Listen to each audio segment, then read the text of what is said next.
भूतिया hospital part 3। ये कहानी है अहमदाबाद की। अहमदाबाद में एक बहुत ही बड़ा और मशहूर अस्पताल था। रोजाना काफी सारे पेशेंट्स वहां अपना इलाज करवाने आते थे। बहुत से पेशेंट्स को भर्ती करवाया जाता और रात दिन उनका इलाज चलता था। अस्पताल में एक ऐसा पेशेंट भी था जिससे ये अस्पताल बाकी अस्पतालों से अलग था।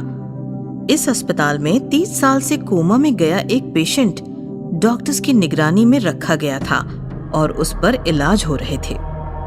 दरअसल वो कौन था, कहां से आया था और उसे कौन भर्ती करवा के गया, इसका अस्पताल के पास कोई रिकॉर्ड ही नहीं था। ये भी एक अजीब बात थी। दरअसल ये पेशेंट मेडिकल फील्ड से संबंधित एक्सपेरिमेंट करने हेतु अस्पताल ने संभाले रखा था और अस्पताल उसके इलाज का पूरा खर्चा उठा रहा था। लेकिन 30 सालों में इस पेशेंट ने अपनी पलकें भी नहीं झपकी थी। कुछ दिनों बाद अस्पताल में दिन भर मरम्मत का काम चलने लगा, जिससे ज्यादा पेशेंट्स अस्पताल ने भर्ती नहीं करवाए और रात के वक्त अस्पताल सुनसान पड़ने लगा। ऐसी ही एक काली रात थी। अस्पताल सुनसान पड़ा था और 1-2 नर्स ही ड्यूटी पर थी। जूली नाम की एक नर्स रात के 2 बजे राउंड पर निकली और अचानक चलते चलते एक अंधेरे वार्ड में आ पहुंची। उसकी नजर एक बेड पर पड़ी और जूली यकायक जोर से चीख पड़ी। जूली जोर जोर से चीखती हुई इधर उधर भागने लगी। उसकी चीखें सुनकर बाकी नर्सेज, डॉक्टर्स और सिक्योरिटी गार्ड ने उसे घेर लिया। क्या बात है जूली, तुम चीख क्यों रही हो? डॉक्टर, वो साफ साफ बताओ जूली, क्या बात है? डॉक्टर, वो पेशेंट 30 साल से कोमा में पड़ा था। हाँ, बेड नंबर 13, उसका क्या? डॉक्टर, वो अपने बेड पर नहीं है वो अपने बेड पर। व्हाट? क्या बक रही हो जूली, तुम्हारी तबीयत तो ठीक है? मैं सच कह रही हूँ डॉक्टर। मैं राउंड पर गई तो वो अपने बेड पर नहीं था। चलो हम चलकर देखते हैं। नहीं, आप जाओ, मुझे डर लग रहा है। ओहो, तुम यहीं ठहरो, हम जाकर आते हैं। ऐसा कहकर डॉक्टर और नर्सेज उस वार्ड में बेड नंबर 13 के पास गए तो वो पेशेंट 30 साल पुरानी अपनी उसी हालत में बेड पर लेटा था। ये जूली भी ना, लगता है नाइट ड्यूटी का बुरा असर हुआ है उसके दिमाग पर। चलो चलते हैं और उसे घर भेज देते हैं। सब लोग निकल गए। जैसे ही सब गए, कोमा में बेड पर लेटे पेशेंट ने अपनी आंखें खोली। उसकी आंखें काफी भयानक और गहरी थीं। इधर सब लोग जूली के पास आए और उसे समझाने लगे। क्या जूली, तुम भी बेवजह सबको डरा दिया। बेड नंबर 13 का पेशेंट तो अपने बेड पर ही है, चाहो तो तुम देख आओ। नहीं डॉक्टर, मैं वहां नहीं जाऊंगी। मैं घर जाना चाहती हूँ। हाँ, हम भी वही कहना चाहते हैं, तुम घर जाकर आराम करो। तभी अचानक से अस्पताल की पूरी इमारत थर्राने लगी, मानो कोई हंस रहा था। लेकिन वो हंसी कोई मशीन के चलने जैसी थी। ये कैसी अजीब आवाज है? समझ नहीं आ रहा है कि किसी की हंसी है या फिर मशीन की आवाज। लेकिन मजदूर तो शाम को ही मरम्मत का काम खत्म करके निकल जाते हैं। कहीं आज नाइट ड्यूटी तो नहीं कर रहे हैं? नहीं सर, सारे मजदूर तो शाम को ही अस्पताल से बाहर निकल गए। मैं कह रही थी ना, जरूर कुछ तो गड़बड़ है। हम सब निकलते हैं यहाँ से। निकलो यहाँ से। जूली, डोंट वरी, शायद कोई मजदूर रुक गया होगा अपना अधूरा काम को पूरा करने। चलो हम चलकर देखते हैं। ऐसा कहकर डॉक्टर के साथ साथ बाकी लोग भी धीरे धीरे वार्ड की तरफ बढ़ने लगे। जैसे ही उन्होंने वार्ड में कदम रखा, सामने का नजारा देखकर सबकी हालत बिगड़ गई। कोमा पेशेंट काफी भयानक रूप में बेड को अपने दोनों हाथों से कसकर पकड़कर जोर जोर से हिलाता हुआ उछल रहा था और जोर जोर से हंस रहा था। उसकी हंसी लगभग ड्रिलिंग मशीन जैसी थी। ये नजारा देखकर सब लोग डर गए, लेकिन डॉक्टर अभी भी कंफ्यूज था। हमने गलती की इसको यहाँ रखकर। ये कोमा में जाकर कब का मर गया है और भूत बन गया है। ये हमें नहीं छोड़ेगा। भागो यहाँ से, भागो। हाँ सर, जूली ठीक कह रही है। Shut up. अरे इतिहास में पहली बार हमें ऐसा नजारा देखने को मिल रहा है। 30 साल में कोमा में पड़े पेशेंट का यूं अचानक जागना, वो भी इतनी एनर्जी के साथ। इम्पॉसिबल। मेडिकल साइंस के हिस्ट्री में आज तक ऐसा किसी ने नहीं देखा। ऐसा कहकर डॉक्टर उसके करीब जाने लगा। सर रुकिए, sir. Calm down dear, calm down. क्या तुम बात कर सकते हो? क्या तुम हमें देख सकते हो?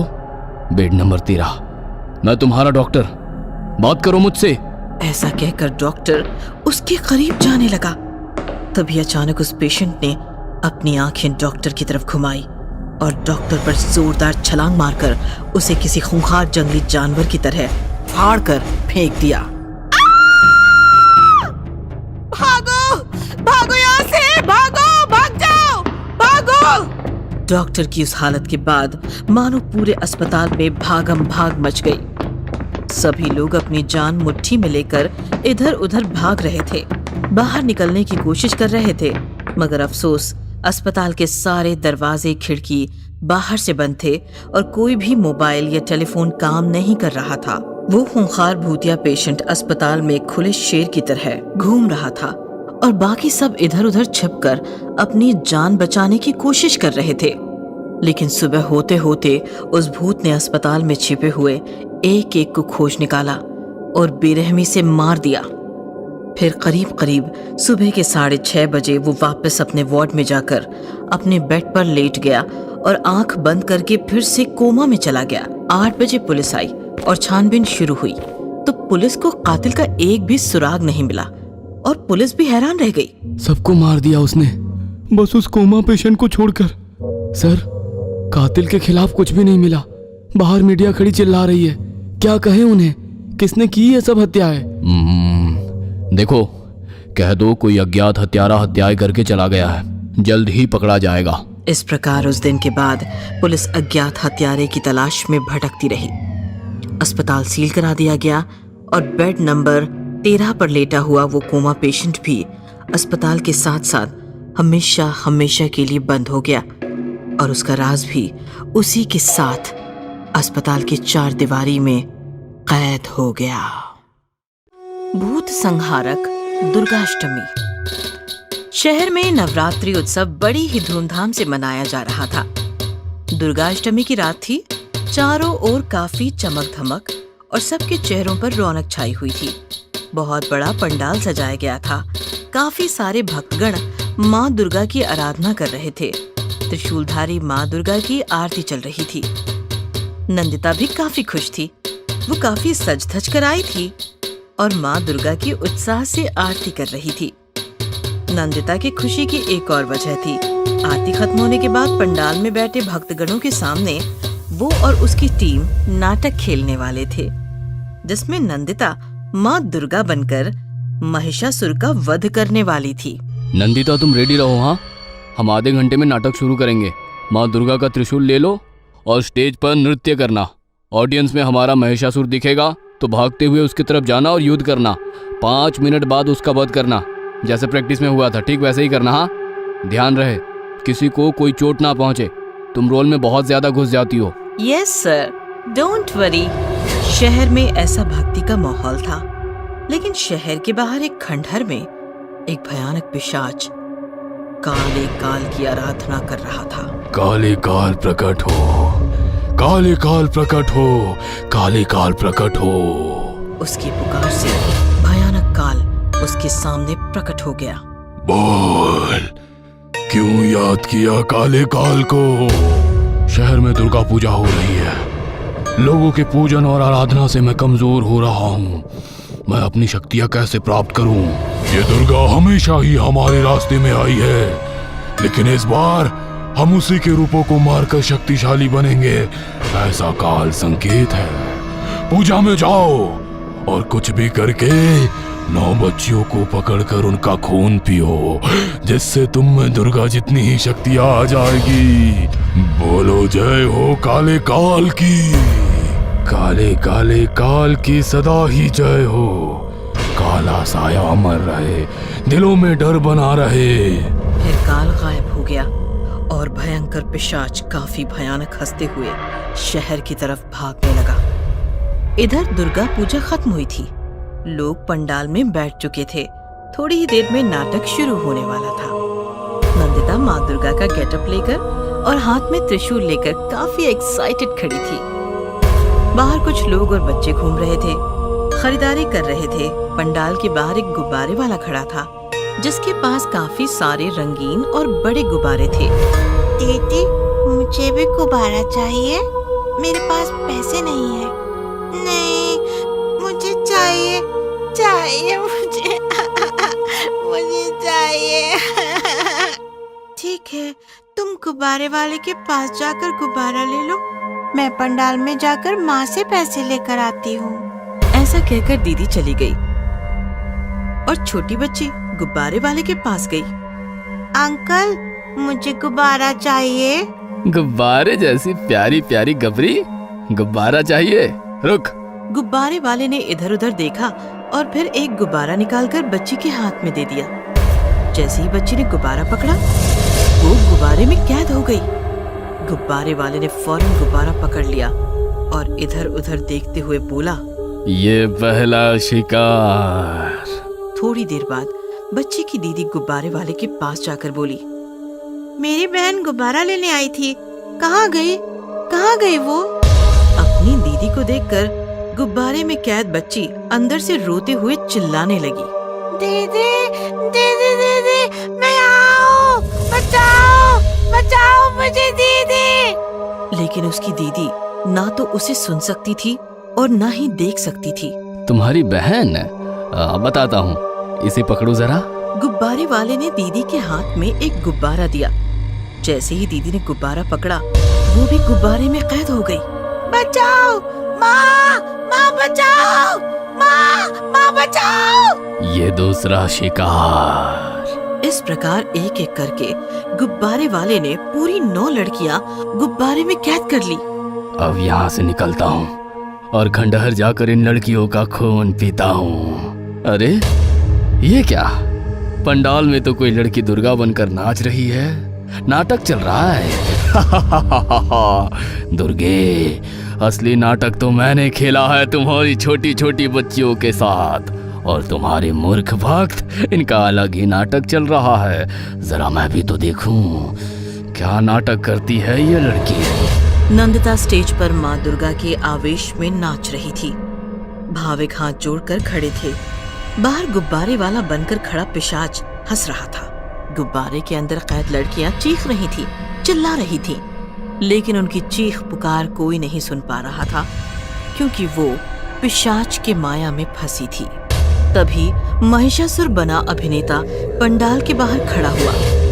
डायरेक्टर ने इशारा किया और त्रिशूल लेकर नंदिता माँ दुर्गा के आवेश में महिषासुर की तरफ भागने लगी। महिषासुर भी रेडी था, लेकिन नंदिता ने उसको छोड़ दिया और वो भागते हुए सीधे गुब्बारे वाले के पास गई। अरे नंदिता, क्या कर रही हो? महिषासुर तुम्हारे पीछे है। शिट! नंदिता ने अपने त्रिशूल से सारे गुब्बारे फोड़ दिए। जैसे ही गुब्बारे फूटे, सारी लड़कियां आजाद हो गईं। गुब्बारे वाला पिशाच भी अपने असली रूप में आ गया। ये सब देखकर सारे लोग घबरा गए और इधर उधर भागने लगे। ए लड़की, मेरी माया का कवच फोड़ दिया, अब मैं तुम्हें नहीं छोड़ूंगा। मैं कोई साधारण लड़की नहीं हूँ, माँ दुर्गा हूँ, माँ दुर्गा हूँ, माँ दुर्गा हूँ मैं, और जब तक मैं हूँ तुम मेरी बच्चियों और भक्तों का कुछ भी अहित नहीं कर सकते। पापी, दुष्ट, तुम कितनी भी शक्तियां बढ़ा लो, हर युग में, हर काल में मैं तुम्हारा वध ही करूंगी। और फिर दोनों में घनघोर युद्ध शुरू हुआ। काफी देर युद्ध चलता रहा और अचानक दुर्गा ने लात मार के पिशाच को नीचे गिरा दिया और उसकी छाती पर अपना पैर रखकर त्रिशूल पिशाच के सीने में घुसाया और त्रिशूल से पिशाच का वध कर दिया। ये नजारा देखकर सारे उपस्थित भक्तगण और नंदिता के डायरेक्टर भी काफी चकित और उल्लासित हो गए थे। नंदिता के शरीर में साक्षात माँ दुर्गा प्रकट हुई और उन्होंने पिशाच का वध करके संकट का निवारण किया। ये सत्य सभी समझ गए। बोलो दुर्गा माता की जय। सब लोग नंदिता के चरणों में गिर गए और उसकी चरण की धूली अपने माथे पर लगाकर धन्य हो गए।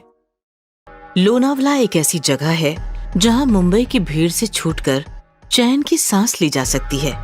ऊंचे पहाड़, हरी और गहरी वादियां, शांत सफेद कोहरा।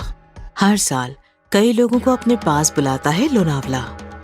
विकास और रश्मि अपनी कार से लोनावला आ रहे थे।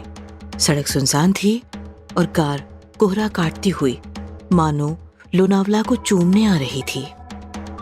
सुहाना सफर और ये मौसम हंसी, सुहाना सफर और ये मौसम हंसी। हमें डर है हम खो न जाए कहीं, सुहाना सफर और ये मौसम हंसी। ओहो! और कार एक काफी पुराने रिजॉर्ट के सामने रुक गई। रिजॉर्ट अतिथि। पीछे बहुत सारे नए रिजॉर्ट्स थे, हम वहाँ भी तो ठहर सकते थे। अरे मुंबई से जो आएगा वो वहीं ठहरेगा। भीड़ बढ़ जाएगी तो मजा नहीं आएगा, हमें यहाँ एकांत मिलेगा। शादी के 7 साल बाद भी तुम इतने रोमांटिक हो सकते हो। मैंने सोचा नहीं था। विकास मुस्कुराया और फिर दोनों रिजॉर्ट के अंदर पहुंचे। अंदर आते ही दोनों को जोरदार झटका लगा, क्योंकि अंदर होम हवन चल रहा था। काफी सारे पंडित बैठकर मंत्रोच्चारण कर रहे थे। ये क्या हो रहा है? रिजॉर्ट के स्टाफ ने विकास और रश्मि को घेर लिया। दोनों डर गए। What is this? एक पंडित उठकर आगे आया। उसने विकास और रश्मि के माथे पर उंगलियां रखकर मंत्रोच्चारण किया, फिर आंखें खोलकर मुस्कुराते हुए बोला,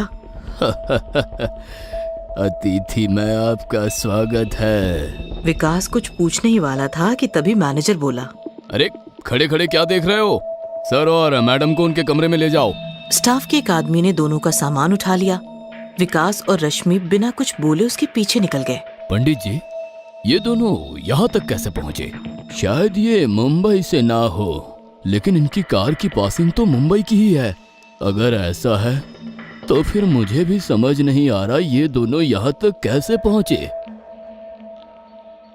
इधर विकास और रश्मि कमरे में बातें कर रहे थे। अजीब लोग हैं, हमें यहाँ आना ही नहीं चाहिए था। रश्मि डोंट वरी, पुराना रिजॉर्ट है, लोग भी पुराने ख्यालों के ही होंगे ना। हमें कौन सा यहाँ घर बसाना है। चलो फ्रेश वगैरह हो जाते हैं और घूमने चलते हैं। तभी अचानक किसी के चिल्लाने की आवाज आने लगी।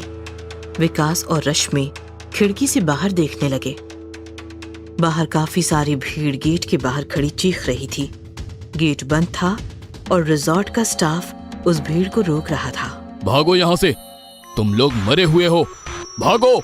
हमें अंदर आने दो हमें। अचानक वो आदमी अजीब आवाज में चीखने लगा और चीखते चीखते जख्मी होता चला गया।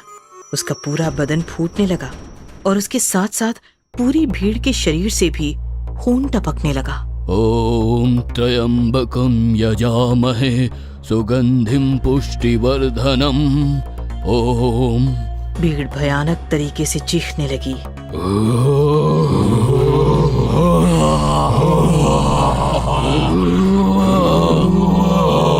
देखते ही देखते नजारा इतना भयानक हो गया। मैंने कहा था ना तुमको, यहाँ जरूर कुछ गड़बड़ है। चलो चलते हैं यहाँ से। रश्मि डरो मत, मैं हूं ना, तुम रुको, यही मैं देख कर आता हूँ। विकास मैनेजर को जाकर पूछने लगा, यहाँ क्या हो रहा है, हमें कोई बताएगा? आप तो ऐसे पूछ रहे हो जैसे आपको कुछ पता ही नहीं। अगर ऐसा है तो हमें रुकना ही नहीं यहाँ, हम जा रहे हैं। आप यहाँ से नहीं जा सकते। नहीं जा सकते मतलब? कौन रोकेगा हमें? आप? मैं नहीं, उन मरे हुए लोगों की भीड़ जो बाहर रिजॉर्ट को घेर कर बैठी है। आप मुंबई से आए हैं ना? हाँ, लेकिन बात क्या है, कौन थे वो लोग? दरअसल आज सुबह मुंबई और लोनावाला के बीच जो पहाड़ है वो अचानक टूटकर गिर पड़ा, जिसके नीचे सैकड़ों लोग दबकर मर गए। वो सब उन्हीं लोगों की भूत है जो रिजॉर्ट में घुसना चाहते हैं। एक बार वो अंदर आ गए तो फिर कभी बाहर नहीं जाएंगे, इसलिए सुबह से होम हवन चल रहा है। यहाँ ही नहीं, लोनावाला के सभी रिजॉर्ट में किसी को एंट्री नहीं मिल रही। क्या बात कर रहे हो? रास्ते में हमें तो कोई पहाड़ नहीं मिला गिरा हुआ। वैसे कुछ हुआ होता तो हम यहाँ तक पहुँचते कैसे? हम भी पहाड़ के नीचे गिरकर मर जाते ना, क्योंकि हम भी तो सुबह ही निकले थे मुंबई से। यही तो हमें समझ नहीं आ रहा, तुम लोग यहाँ तक पहुँचे कैसे? हमें वो जानना भी नहीं है, हम जा रहे हैं यहाँ से। विकास अपने कमरे में आया तो कमरे में रश्मि नहीं थी। विकास ने बाहर देखा तो रश्मि बाहर रिजॉर्ट का गेट खोलकर खड़ी थी। रश्मि, ये क्या किया तूने? वो घायल थे। बच्चे बूढ़े भूखे प्यासे रो रहे थे, अंदर आना चाहते थे। वो कौन? रश्मि ने हाथ उठाकर विकास को दिखाया। विकास ने गेट के बाहर देखा तो बाहर से अंदर काफी सारे भयानक भूत रोते चीखते चिल्लाते बीवी बच्चों के साथ अंदर रिजॉर्ट में भाग रहे थे। अचानक रश्मि बेहोश हो गई। विकास ने रश्मि को संभाला और वो रिजॉर्ट के अंदर जाते हुए भूतों को देखता रहा। सारे भूत अंदर चले गए। विकास ने झट से रश्मि को कार में डाला और कार मुंबई की तरफ घुमाई। रश्मि बेहोश थी। विकास कोहरे में कार चला रहा था। थोड़ी देर बाद रश्मि को होश आ गया। रश्मि, डोंट वरी, हम बच गए हैं। रिजॉर्ट में रहते तो मर जाते। रश्मि मुस्कुराई और गाना गाने लगी। सुहाना सफर और ये मौसम हंसी, हमें डर है हम खो न जाए कहीं। सुहाना सफर और ये मौसम हंसी। विकास ने सामने एक पहाड़ देखा जो गिरा हुआ नहीं था, बहुत बड़ा और मजबूती से खड़ा था। पहाड़ देखकर विकास भी रश्मि के साथ गाने लगा। सुहाना सफर और ये मौसम हंसी, हमें डर है हम खो न जाए कहीं। और अचानक पहाड़ थरथराया, मानो भूकंप हो रहा हो। विकास और रश्मि हंसते हुए अपनी ही धुन में गा रहे थे। जैसे ही उनकी कार पहाड़ के नीचे पहुंची, पहाड़ फिसलकर कार पर गिरा और विकास रश्मि हमेशा हमेशा के लिए सुहाने सफर में खो गए। भूतनी की शादी। एक शहर में एक मॉल था। किसी कारणवश वो 2 साल से बंद था। उस मॉल में एक भयानक भूतनी रहने आई थी। लगता है मेरी शक्तियाँ दिन प्रतिदिन कमजोर होती जा रही हैं। मुझे काली रानी की आराधना करनी पड़ेगी। भूतनी दिन रात आराधना करके काली रानी को प्रसन्न करने में जुट जाती है। रात को काली काली, दिन को काला काला, काली रानी के नाम की जपती हूँ मैं काली माला। 2 महीनों तक आराधना करने के बाद काली रानी प्रसन्न होती है और भूतनी को दर्शन देती है। रात रहेगी काली, दिन भी होगा काला, बोल काली रानी की तू क्यों जपती है माला। हे काली रानी, मैं दिन प्रतिदिन बूढ़ी होती जा रही हूँ, शक्तिहीन होती जा रही हूँ। मुझे ऐसा उपाय बता कि मैं जवान हो जाऊं, ताकतवर हो जाऊं। ठीक है, तू शादी कर ले, किसी भूत से नहीं, इंसान से। शादी की पहली रात उसे मार देना, तू फिर से जवान हो जाएगी और ताकतवर हो जाएगी। ठीक है रानी, अपना काला साया ऐसे ही मुझ पर कायम रखना। काले साम्राज्य की जय हो, जय हो। आशीर्वाद देकर काली रानी चली जाती है और भूतनी दूल्हा ढूंढने में लग जाती है। क्या यार राहुल, तू शादी कब करेगा और हमें पार्टी कब देगा? कोई ढंग की लड़की भी तो मिलनी चाहिए। तेरी चिंता मैं दूर किए देता हूँ। मोबाइल दे अपना।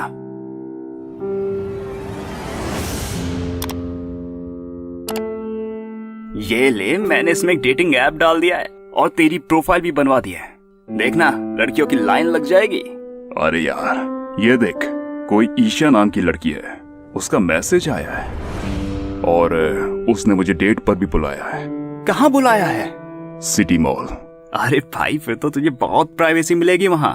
वो सिटी मॉल तो 2 साल से बंद पड़ा है। मैं अभी निकलता हूँ। राहुल अपनी कार लेकर सिटी मॉल पहुंचता है। मॉल के सामने ईशा उसका इंतजार कर रही होती है। हाय ईशा। नहीं, मैं शादी से पहले किसी भी मर्द को नहीं छू सकती। जैसी तुम्हारी मर्जी, लेकिन तुमने मुझे इस मॉल में क्यों बुलाया है? हम किसी बड़े से होटल में मिल सकते थे। ये मॉल मेरे पिताजी का है। होटल में बहुत शोर रहता है, लोग रहते हैं, मुझे वहाँ कंफर्टेबल महसूस नहीं होता। मुझे प्राइवेसी चाहिए। Okay, no problem. चलो अंदर चलते हैं। दोनों मॉल के अंदर चले जाते हैं। ये मॉल बंद क्यों है? मेरे पिताजी के बहुत सारे बिजनेस हैं। वो अकेले इस मॉल को नहीं संभाल सकते, लेकिन अब ये मॉल फिर से शुरू करना चाहते हैं। मैं उनकी इकलौती बेटी हूँ, इसीलिए जो मुझसे शादी करेगा ये मॉल उसे ही मिलेगा। सच में? मुझे घुटन हो रही है। अब मैं ज्यादा देर इस नकली रूप में नहीं रह सकती। मुझे जल्द ही इसे शादी के लिए प्रपोज करना होगा। क्या सोच रही हो ईशा? मुझसे शादी करोगे राहुल? ये सुनकर राहुल खुश हो जाता है और ईशा के दोनों हाथों को थाम लेता है। हाँ ईशा, मैं तुमसे शादी करूंगा। ये क्या किया तुमने राहुल? क्या हुआ? राहुल के हाथ पकड़ते ही ईशा भूतनी के रूप में आ जाती है। ईशा का ये रूप देखकर राहुल कांपने लगता है। भूत, भूत। हाँ, मैं भूत हूँ। मैं तुमसे शादी करना चाहती हूँ। अगर तुमने मुझसे शादी की तो तुम्हें जो चाहिए वो मिलेगा, पैसा, गाड़ी, बंगला, सब कुछ। अगर तुमने मना किया तो मैं तुम्हें मार दूंगी। मैं तुमसे शादी नहीं करूंगा, मैं जा रहा हूँ। ऐसा कहकर राहुल भागने लगता है। बाहर आकर कार से तेजी से निकल जाता है। थोड़ी दूर आने के बाद बच गया। तभी उसे आवाज आती है। राहुल। राहुल देखता है तो उसके बगल में भूतनी बैठी होती है। राहुल जोर जोर से चिल्लाता है और उसकी कार एक ट्रक को टकरा जाती है। भूतनी हंसते हुए आसमान में उड़ जाती है। इस प्रकार डेटिंग ऐप से भूतनी बहुत से लड़कों को अपने जाल में फंसाती और उनके मना करने पर उन्हें मार देती है।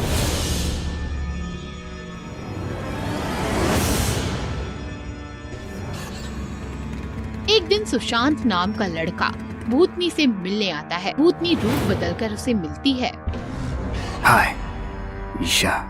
सॉरी, मैं शादी से पहले गैर मर्द को नहीं छूती। मुझे पता है तुम ईशा नहीं भूतनी हो।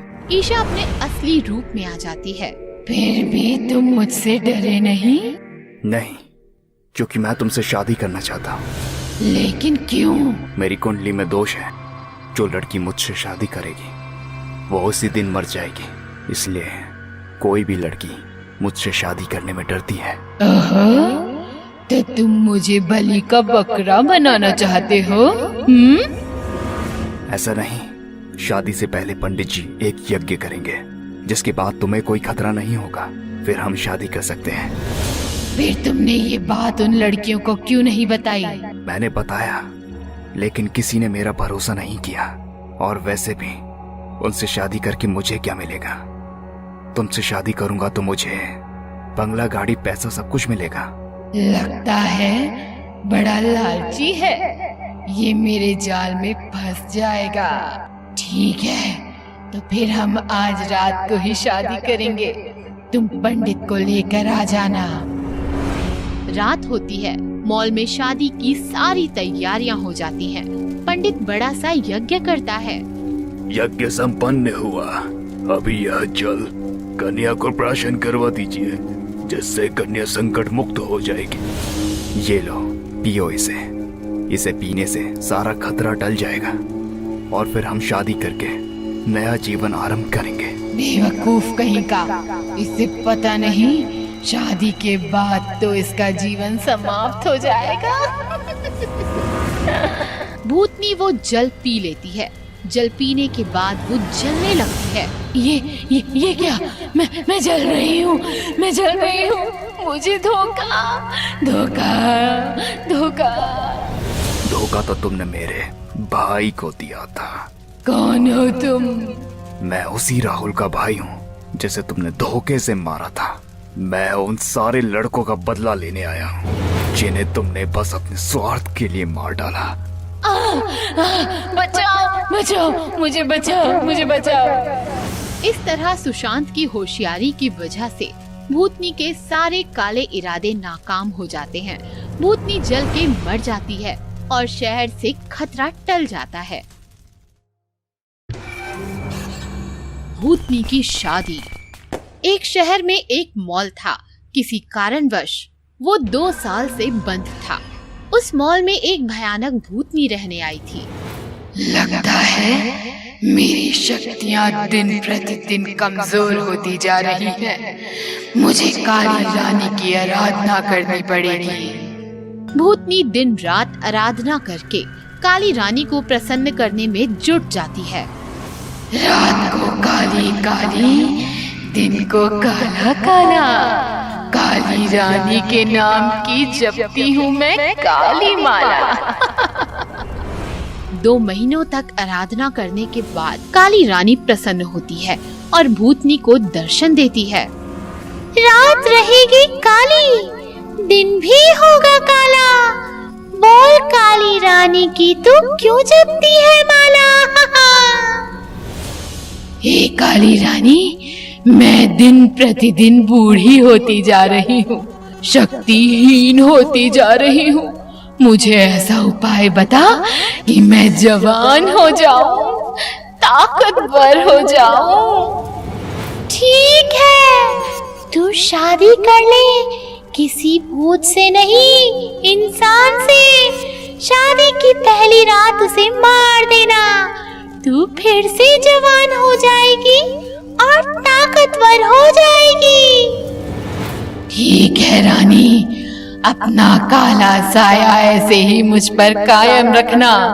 काले साम्राज्य की जय हो, जय हो। आशीर्वाद देकर काली रानी चली जाती है और भूतनी दूल्हा ढूंढने में लग जाती है। क्या यार राहुल, तू शादी कब करेगा और हमें पार्टी कब देगा? कोई ढंग की लड़की भी तो मिलनी चाहिए। तेरी चिंता मैं दूर किए देता हूँ। मोबाइल दे अपना।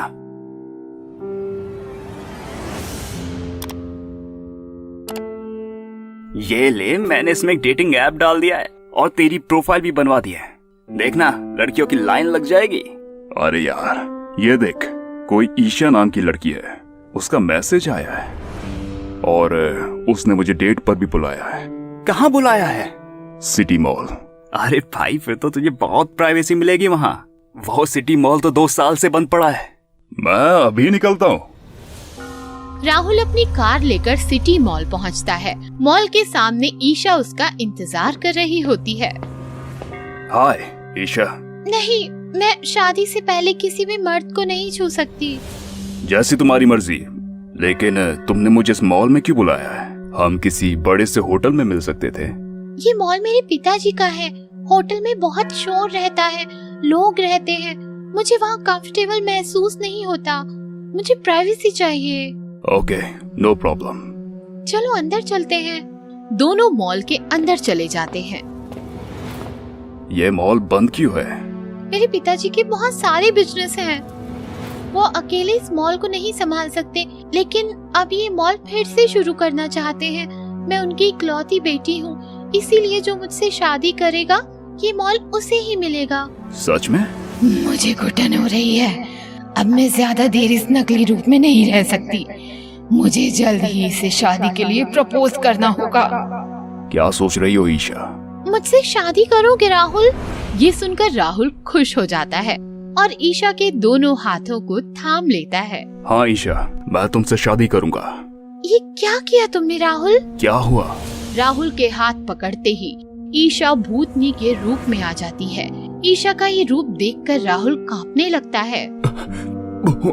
भूत, भूत। हाँ, मैं भूत हूँ। मैं तुमसे शादी करना चाहती हूँ। अगर तुमने मुझसे शादी की तो तुम्हें जो चाहिए वो मिलेगा, पैसा, गाड़ी, बंगला, सब कुछ। अगर तुमने मना किया तो मैं तुम्हें मार दूंगी। मैं तुमसे शादी नहीं करूंगा, मैं जा रहा हूँ। ऐसा कहकर राहुल भागने लगता है। बाहर आकर कार से तेजी से निकल जाता है। थोड़ी दूर आने के बाद बच गया। तभी उसे आवाज आती है, राहुल। राहुल देखता है तो उसके बगल में भूतनी बैठी होती है। राहुल जोर जोर से चिल्लाता है और उसकी कार एक ट्रक को टकरा जाती है। भूतनी हंसते हुए आसमान में उड़ जाती है। इस प्रकार डेटिंग ऐप से भूतनी बहुत से लड़कों को अपने जाल में फंसाती है। और उनके मना करने पर उन्हें मार देती है।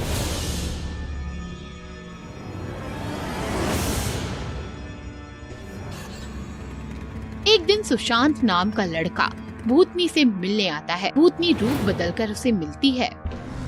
हाय ईशा। सॉरी, मैं शादी से पहले गैर मर्द को नहीं छूती। मुझे पता है तुम ईशा नहीं भूतनी हो। ईशा अपने असली रूप में आ जाती है। फिर भी तुम मुझसे डरे नहीं? नहीं, क्योंकि मैं तुमसे शादी करना चाहता हूँ। लेकिन क्यों? मेरी कुंडली में दोष है। जो लड़की मुझसे शादी करेगी वो उसी दिन मर जाएगी। इसलिए कोई भी लड़की मुझसे शादी करने में डरती है। तो तुम मुझे बलि का बकरा बनाना चाहते हो? ऐसा नहीं, शादी से पहले पंडित जी एक यज्ञ करेंगे जिसके बाद तुम्हें कोई खतरा नहीं होगा। फिर हम शादी कर सकते हैं। फिर तुमने ये बात उन लड़कियों को क्यों नहीं बताई? मैंने बताया, लेकिन किसी ने मेरा भरोसा नहीं किया। और वैसे भी उनसे शादी करके मुझे क्या मिलेगा? तुमसे शादी करूंगा तो मुझे बंगला, गाड़ी, पैसा सब कुछ मिलेगा। लगता है बड़ा लालची है। ये मेरे जाल में फंस जाएगा। ठीक है, तो फिर हम आज रात को ही शादी करेंगे। तुम पंडित को लेकर आ जाना। रात होती है। मॉल में शादी की सारी तैयारियां हो जाती हैं।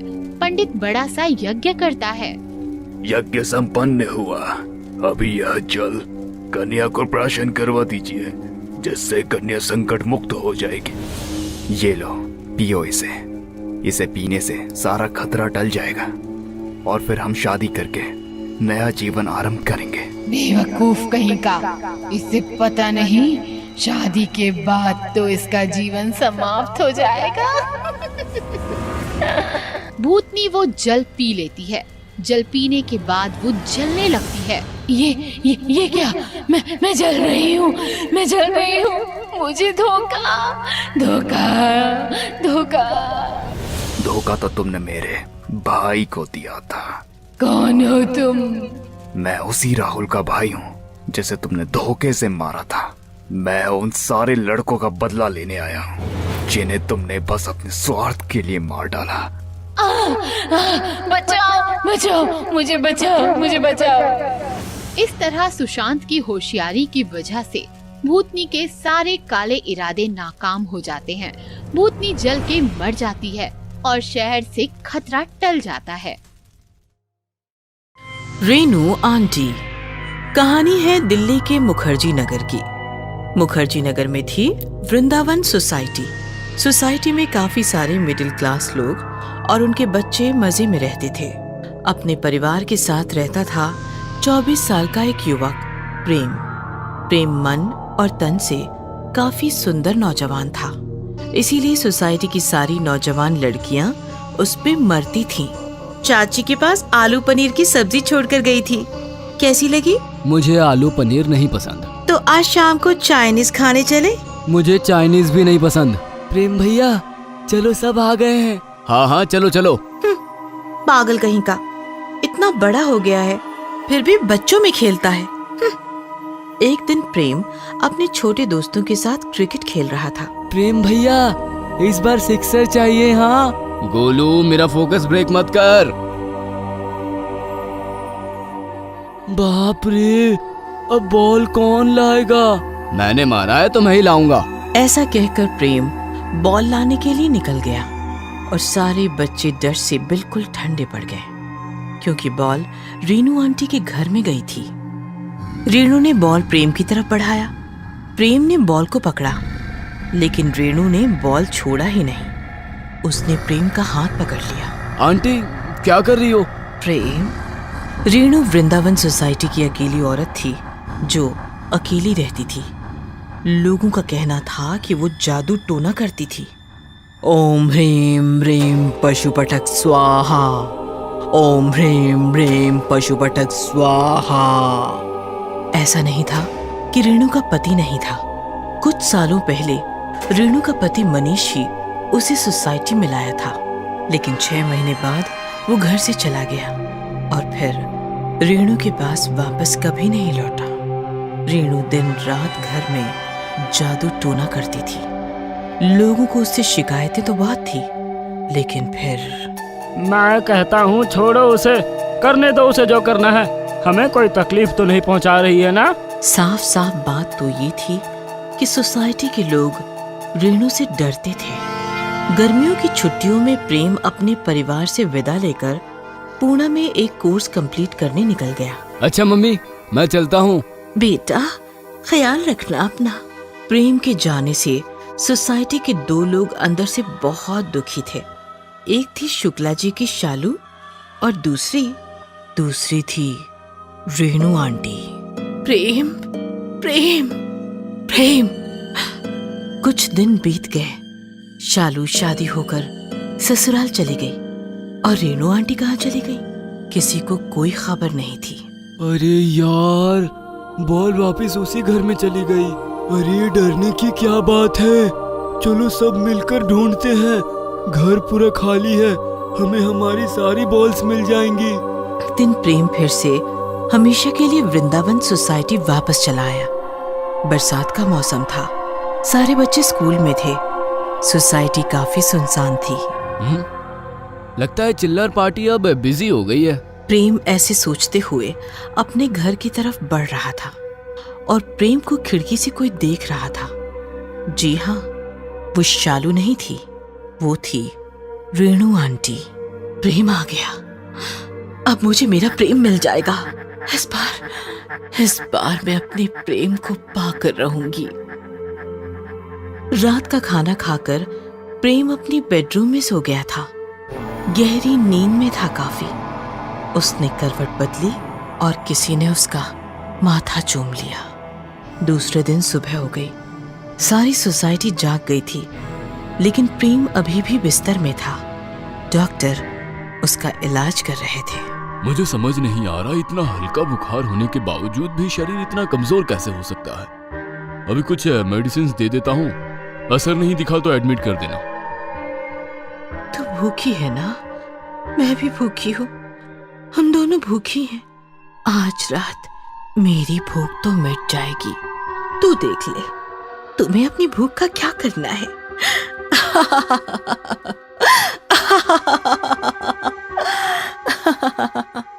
और जैसे ही शाम हो गई, रेणु का घर जलने लगा। चाचा, उस घर को आग लगी है, बहुत सामान है उसमें। अरे तू कब गया था उस घर में? हम सब गए थे अपनी बॉल लाने। ठीक है, फायर ब्रिगेड को कॉल किया है मैंने, इतनी टेंशन मत लो। वैसे भी उस रेणु का तो पता नहीं, घर राख हो जाएगा तो सारी चिंताएं ही मिट जाएगी। थोड़ी देर बाद फायर ब्रिगेड ने आकर घर की आग तो बुझा दी, लेकिन इधर प्रेम के घर में मानो आग का माहौल बन गया था। अजी सुनते हो, ये सांस ही नहीं ले रहा। क्या? अभी तो न्यूज़पेपर पढ़ रहा था। आप बातें क्या कर रहे हो? एम्बुलेंस बुलाओ जी। प्रेम बिस्तर में पड़ा ऐसा दिख रहा था मानो उसकी जान निकल गई हो, लेकिन उसकी जान निकली नहीं थी। वो बस खिड़की के पास खड़ी रेणु के साथ बातें कर रही थी। प्रेम, कुछ बोलो ना। क्या बोलूं? क्या चाहती हो आप?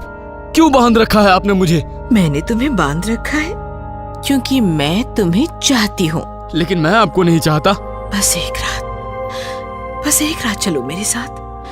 बस आज की रात तुम्हारा शरीर अस्पताल में रहेगा और तुम मेरे साथ शहर से बाहर। उसके बाद मैं खुद तुम्हें अस्पताल छोड़ने आऊंगी। प्रेम ने पीछे देखा तो उसका शरीर उसके परिवार वाले कब के अस्पताल लेकर गए थे। क्या सोच रहे हो प्रेम? मैं तुम्हारे लिए अपना घर संसार जलाकर खड़ी हूँ और तुम घर में अटके हो। ठीक है, इंतजार करो, बस मैं अभी आया। प्रेम अपने रूम से चलता हुआ घर से बाहर आंगन में आया तो उसने देखा कि रेणु का घर पूरा जला हुआ है। तभी रेणु आई और उसने प्रेम का हाथ पकड़ लिया। चलो चलते हैं। और फिर रेणु प्रेम का हाथ पकड़कर उसे अपने साथ ले गई। शाम के समय प्रेम ने रेणु के साथ अपना घर, अपनी सोसाइटी छोड़ दी, बस एक रात उसके साथ बिताने के लिए। हाय रे मेरा बेटा, ए जी सुनो, आग ना दो, हमारा प्रेम जरूर आएगा। हमारा प्रेम जरूर आएगा। अरे इस पागल को चुप कराओ कोई, मेरा होश उड़ रहा है। आंटी संभालो खुद को, हमारा प्रेम अब कभी वापस नहीं आएगा। और प्रेम की चिता जलने लगी। देखते ही देखते आग भड़क गई और प्रेम का बस 2 दिनों का बीमार शरीर मौत के बाद आग से लिपट गया और रेणु आंटी के साथ गया हुआ प्रेम अपनों के पास कभी वापस नहीं लौट सका। खंजर वाली भूतनी। बहुत समय पहले की बात है। पुराने खंडहर में एक भूतनी रहती थी। वो भूतनी लोगों को डराकर मारा करती थी। उसे ये करने में बड़ा ही मजा आता था। कितने बेवकूफ होते हैं ये इंसान। डरपोक कहीं के, जरा सी फूंक मारो और हवा में फुर। भूतनी कई सालों से लोगों को डराकर मारती रही और धीरे धीरे उसकी शक्तियां कम होने लगी और अब ये कमजोर हो गई थी और किसी को भी मार नहीं पाती थी। लगता है मेरे जाने का वक्त आ गया है। मैं नहीं जाना चाहती इस दुनिया से। काला साया, शैतानों के देवता, मेरी मदद करो। भूतनी के पुकारने पर शैतानों का देवता काला साया उसके सामने आ जाता है। तो चाहे तो दुनिया की सबसे शक्तिशाली भूतनी बन सकती है। कैसे काला साया, बताओ मुझे। काला साया एक खंजर भूतनी को देता है और उसकी गर्दन पर वार करता है। ये क्या किया तुमने साया? इस खंजर पर तुम्हारा खून लग गया है। अब तुम जिस भी इंसान को इस खंजर से मारकर उसका खून पियोगी, तुम्हारी शक्तियाँ और बढ़ जाएंगी। पर याद रहे, ये खंजर तुम्हारा सर्वनाश भी कर सकता है। हाँ, मैं ये याद रखूंगी साया। तुम फिक्र मत करो, मैं इस दुनिया की सबसे शक्तिशाली भूतनी बन जाऊंगी। उसी रात अनिल नाम का एक लड़का अपने ऑफिस से घर को लौट रहा था। तभी उसे सड़क पर एक बूढ़ी औरत बैठी हुई दिखती है जो ठंड से कराह रही होती है। अरे माई, तुम यहाँ इतनी रात में क्यों बैठी हो? अरे बेटा, अब क्या बताऊं, मेरे बेटे और बहू ने मुझे यहाँ छोड़ दिया। उन्होंने कहा कि वो मुझे लेने आएंगे, पर अभी तक नहीं आए। अनिल को उस बूढ़ी औरत पर तरस आ जाता है। माई, आप मेरे घर चलो, कल मैं आपको आपके बेटे के पास छोड़ दूंगा। भला हो तेरा बेटा, चल। अनिल उस बूढ़ी औरत को अपने घर लाता है और दरवाजा बंद करता है। माई, तुम्हें भूख लगी होगी ना, तुम यहाँ बैठो, मैं कुछ बना कर लाता हूँ। बूढ़ी औरत जो झुककर खड़ी थी एकदम से सीधी खड़ी हो जाती है और एक बड़ी ही भयानक आवाज में कहती है, भूख? भूख तो लगी है बेटा, पर मैं खाना नहीं खाऊंगी, मैं पीऊंगी तेरा खून। वो औरत एक खून पीने वाली चुड़ैल बन जाती है। उसके हाथ में एक खंजर होता है। वो उस खंजर से अनिल की गर्दन पर वार करती है और उसका सारा खून पी जाती है। अब मैं बन जाऊंगी और भी शक्तिशाली। वो भूतनी अपने अगले शिकार को ढूंढने के लिए निकल जाती है। कुछ देर बाद घर में अनिल का भाई विजय उसकी लाश देखता है और रोने लगता है। ये जिसने भी किया है, मैं उससे जरूर बदला लूंगा भैया। एक के बाद एक कई मौतें होने लगी और वो खून पीने वाली चुड़ैल का कहर पूरे शहर में बढ़ गया। सभी उसे खंजर वाली चुड़ैल के नाम से जानने लगे। वो भेष बदलकर लोगों से मदद मांगती। मेरी मदद करो, मुझे मेरे घर पहुंचा दो। हाँ हाँ माँ जी, चलिए। माँ जी, यहाँ तो कोई घर नहीं है, यहाँ तो आगे जंगल है घना। जंगल है तभी तो तेरा खून मजे से पी पाऊंगी। भूतनी अपने भयानक रूप में आ जाती है और उस औरत के गले पर वार करके उसका सारा खून पी जाती है और अपनी शक्तियों को और बढ़ाती है। शहर में अब कोई किसी की मदद करने से पहले 10 बार सोचता था। किसे पता कब खंजर वाली रूप बदलकर वार कर दे। विजय को यकीन हो जाता है कि उसके भाई का खून भी खंजर वाली ने ही किया है। वो एक बाबा के पास जाता है और इस समस्या का हल पूछता है। बाबा अपनी तांत्रिक विद्या से भूतनी के बारे में पता लगाते हैं। उसके जाने का वक्त आ चुका था, इसलिए इंसानों का खून पीकर अपनी शक्तियां बढ़ा रही है ताकि उसे इस दुनिया से जाना ना पड़े। बाबा, इसका कोई तो इलाज होगा। इलाज है, मैं अपनी तंत्र विद्या से उस भूतनी को यहाँ बुला सकता हूँ, पर तुम्हें उस खंजर से उस भूतनी पर वार करना होगा, क्योंकि तुम्हारे भाई का खून उसने पिया है। बाबा अपनी तांत्रिक विद्या से उस भूतनी को बुलाते हैं। क्यों रे बाबा, तू कब से इतना ज्ञानी हो गया जो मुझ जैसी शक्तिशाली भूतनी को बुलाने की हिम्मत कर ली? जानता नहीं कि मैं कौन हूँ? देख, तेरी मदद करने के लिए ही मैंने तुझे यहाँ बुलाया है। मदद? कैसी मदद? मुझे इस लड़के का मृत शरीर चाहिए जिसमें खून की एक बूंद भी ना हो। मैं तंत्र विद्या के लिए इसके शरीर का इस्तेमाल करना चाहता हूँ, इसलिए तुझे यहाँ बुलाया ताकि तू इसका सारा खून पी जाए। बहुत अच्छा काम किया बाबा तूने। आज मुझे कोई मेहनत नहीं करनी पड़ेगी। विजय आंखें बंद कर जमीन पर पड़ा होता है।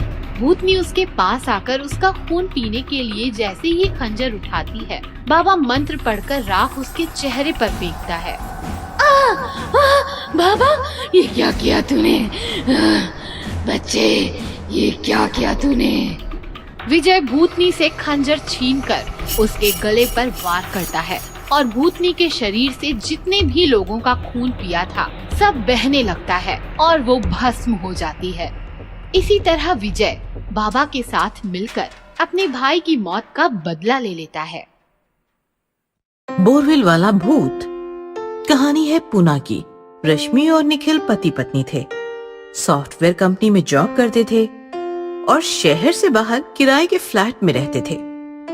ओहो, घंटों ट्रैवलिंग, ऊपर से फ्लैट का किराया। इसे तो अच्छा है पुणे में ही कोई घर खरीद ले, अब तो सेविंग भी काफी है। रश्मि की बात मानकर निखिल ने घर खरीदने का फैसला किया और अपने दोस्त की मदद से सदानंद नाम के आदमी से मिला जो घर बेचना चाहता था। देखिए, प्रभात रोड पर ही बड़ा सा घर है। वैसे तो चाचा का है, पर चाचा निसंतान थे तो घर मुझे देकर गुजर गए। मैं यूएस शिफ्ट हो रहा हूँ तो बेच रहा हूँ। रश्मि और निखिल ने घर देखा तो उन्हें काफी पसंद आया। उन्होंने घर खरीद लिया और सदानंद यूएस चला गया। कुछ दिन बीत गए। रश्मि और निखिल नए घर में सेटल हो गए थे। उनका डेली रूटीन भी अच्छा चल रहा था। एक रात रश्मि और निखिल सो रहे थे कि अचानक एक आवाज से रश्मि जाग गई। आवाज काफी भयानक थी। सदानंद, मैं तुम्हें छोड़ूंगा नहीं। आवाज के प्रभाव में आकर रश्मि बिस्तर से उठी और चलते चलते एक कमरे के सामने आकर रुक गई।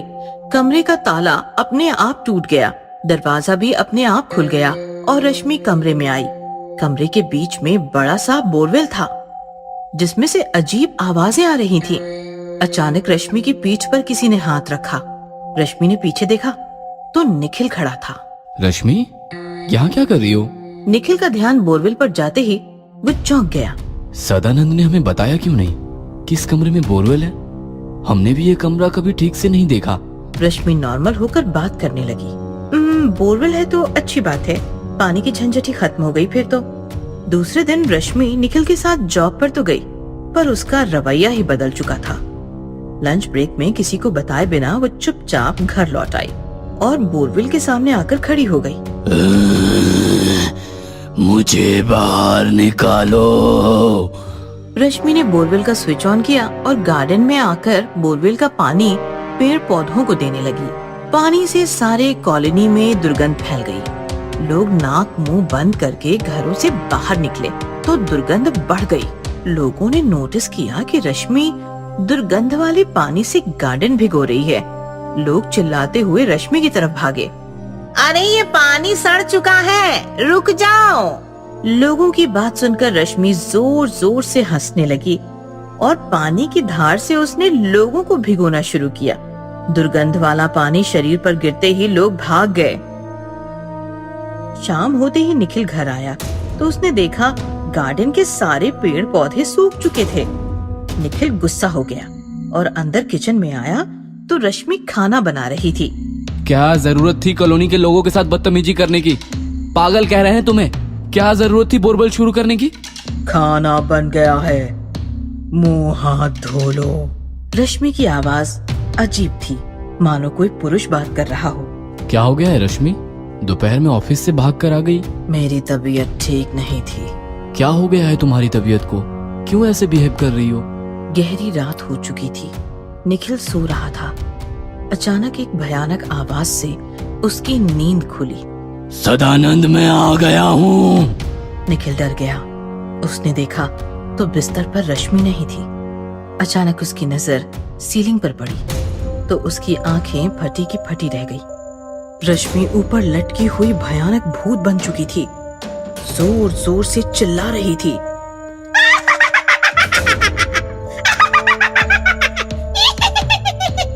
मैं आ गया हूँ सदानंद, मैं तुम्हें मार दूंगा। ऐसा कहकर रश्मि निखिल की छाती पर कूद पड़ी और उसने निखिल पर हमला किया। रश्मि छोड़ो, क्या हो गया है तुम्हें? रश्मि निखिल पर लगातार वार करती रही। निखिल ने रश्मि को फेंक दिया और भागता हुआ बोरवेल के कमरे में आ छिपा। निखिल ने मोबाइल निकालकर सदानंद को कॉल किया। सदानंद, क्या किया है तूने? मेरी बीवी पागल हो गई है, बार बार तेरा नाम ले रही है। और ये बोरवेल, ये सब क्या चक्कर है? सदानंद ने हंसते हुए कहा। माफ करना दोस्त, हुआ यूं कि मैंने चाचा की सारी प्रॉपर्टी हड़प ली और उन्हें मार के बोरवेल में दफना दिया। चाचा का भूत सता रहा था, इसलिए घर बेच के यूएस शिफ्ट हो गया। अब मेरा कोई कुछ नहीं बिगाड़ सकता, ना इंडियन पुलिस, ना इंडियन चाचा का भूत। ऐसा कहकर सदानंद ने फोन कट कर दिया। लेकिन सच सुनकर निखिल की हालत बिगड़ गई थी। मतलब चाचा का भूत रश्मि पर हावी है और मुझे सदानंद समझकर मारना चाहता है। तभी दरवाजा तोड़कर रश्मि अंदर आई और चिल्लाने लगी। मेरा घर, मेरी जायदाद हड़प कर मुझे बोरवेल में दफना कर। तू यहाँ छिपा है सदानंद, मैं तुम्हें नहीं छोड़ूंगी। चाचा, मैं निखिल हूँ, सदानंद नहीं। लेकिन रश्मि ने निखिल को बोलने का मौका नहीं दिया। उसने निखिल को पकड़ लिया, खींचकर बोरवेल के पास लाई और निखिल के साथ साथ उसने बोरवेल में छलांग लगाकर अपने साथ साथ निखिल की जिंदगी भी छीन ली। TV show shooting. ये खौफनाक और सच्ची घटना मुंबई की है। मुंबई फिल्म और टीवी इंडस्ट्री का देवता है। यहाँ हर रोज सैकड़ों फिल्म्स और सीरियल्स की शूटिंग चलती है। रोज हजारों एक्टर्स काम मांगने सड़कों पर उतरते हैं। किसी का करियर बनता है तो किसी की जिंदगी बर्बाद हो जाती है। शनाया भी ऐसी ही एक एक्ट्रेस थी जिसने मुंबई में रहकर खून पसीना एक किया और आज वो टीवी इंडस्ट्री की क्वीन है। आज हालात ऐसे हैं, शनाया शो में ना हो तो शो का टीआरपी ही नहीं बढ़ता। इसीलिए काम देने के लिए शनाया के घर के सामने प्रोड्यूसर्स की लाइन लग जाती है। लाइन तो लगनी ही थी। शनाया बेहद खूबसूरत थी और साथ ही साथ बेहद टैलेंटेड भी। शुरू में उसे तकलीफ हुई, लेकिन बाद में जो ग्रैंड सक्सेस मिला उसने उसे सब कुछ दे दिया। सक्सेस की वजह से शनाया बहुत ही घमंडी हो गई थी। अब इतने सक्सेस के बाद घमंड तो बनता है। शनाया जिस सेट पर जाती उस सेट पर उसके घमंड के किस्से ना सुनाए जाएं, ऐसा तो हो ही नहीं सकता। स्पॉट, स्पॉट, चाय लेकर आओ। अभी लाया मैम। स्पॉट ने चाय बनाई और चाय में 2 चम्मच शक्कर घोलने लगा। तभी स्पॉट इंचार्ज आया। ए, ये चाय शनाया मैम की है ना? हाँ, क्या बात है? फेंक इसे, अभी की अभी फेंक और दूसरी चाय बना। पर बात क्या है? मैं कह रहा हूँ ना फेंक। शूटिंग बंद करना है क्या? अपना चेहरा जलवाना है क्या? शनाया मैम के चाय में सिर्फ आधा चम्मच शक्कर गिरती है, समझा? स्पॉट ने फौरन चाय फेंक दी और दूसरी चाय बनाकर उसने आधा चम्मच चीनी डाली। मैम का गुस्सा इतना डेंजर है? तू नया है अभी। ये बात 2 साल पहले की है। इसी प्रोडक्शन की एक सीरियल चल रही थी। शूटिंग होल्ड करो, मुझे चाय पीनी है। अभी लाया मैम। स्पॉट चाय लेकर आया और शनाया चाय पीने लगी। पहला घूंट पीते ही उसने चाय से भरा हुआ कप स्पॉट के चेहरे पर फेंक दिया। स्पॉट का चेहरा जल गया। चाय में शक्कर की दुकान खोल दी क्या? इडियट, पता नहीं चाय के कप में सिर्फ आधा चम्मच शक्कर गिरती है। मोटी हो गई तो सॉस के रोल करती फिरूंगी। निकल यहाँ से और दोबारा अपनी शक्ल न दिखाना मुझे। बेचारी का पूरा चेहरा जल गया होगा। तो चेहरे की बात कर रहा है। रात को उसे ही जलाना पड़ा। मतलब? वो स्पॉट सबके सामने हुई बेइज्जती बर्दाश्त ना कर पाया। उसने जहर खाकर खुदकुशी कर ली। ये बात बाहर ना जाए इसलिए प्रोडक्शन ने उसी रात उसका अंतिम संस्कार कर दिया। इसलिए कहता हूँ संभल के रहियो। पैकअप हो गया और शनाया अपनी कार में बैठ गई। मलिक, गाड़ी राजवीर साहब के बंगले पर ले चलो। राजवीर शनाया का बॉयफ्रेंड था। जल्द ही दोनों शादी करने वाले थे। शनाया ने राजवीर के साथ प्राइवेट टाइम बिताया और रात के 12 बज गए। बच्चा, अब मैं निकलती हूँ। स्वीटहार्ट, हम कल मॉरिशस घूमने जा रहे हैं। 2 बजे की फ्लाइट है। व्हाट? बेबी बताना चाहिए ना, कल शूटिंग है। एपिसोड बैंक भी नहीं है ज्यादा। मैं कैसे आ सकती हूँ? वो तुम देख लो, जाना तो फाइनल है। ठीक है, मैं आज रात यहीं रुकती हूँ। सुबह 4 बजे की शिफ्ट लगाकर 12 बजे तक शूटिंग करूंगी और फिर हम दोनों निकल जाएंगे। ओके? फिर क्या, शनाया ने प्रोड्यूसर को कॉल करके बता दिया और वो राजवीर के पास रुक गई। सुबह 4 बजे की शिफ्ट थी। शनाया सेट पर पहुंची तो कोई पहुंचा नहीं था। कहा था मैंने 12 बजे पैकअप करना है, फिर भी कोई नहीं आया। आने दो सबको, फिर देखती हूँ। तभी एक नया स्पॉट मेकअप रूम में आया।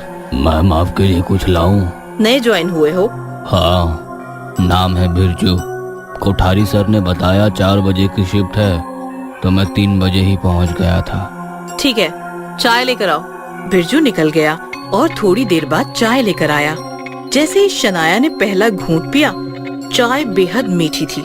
उसने झट से चाय का कप बिरजू के चेहरे पर फेंक दिया और नजरें उठाकर बिरजू की तरफ देखा तो उसकी सांसें ही रुक गई। बिरजू का चेहरा ही नहीं, उसका पूरा शरीर जला हुआ था। पूरा शरीर हरे और नीले रंग का था। बिरजू इंसान नहीं, एक भयानक भूत था। भूत नहीं, बिरजू। वही बिरजू जिसके मुंह पर 2 साल पहले तुमने चाय फेंकी थी। सबके सामने बेइज्जती करके जिसे जहर खाने पर मजबूर किया था। घमंडी औरत, मैं तुम्हें छोड़ूंगा नहीं। ये सुनकर शनाया और ज्यादा डर गई और इधर उधर भागने लगी।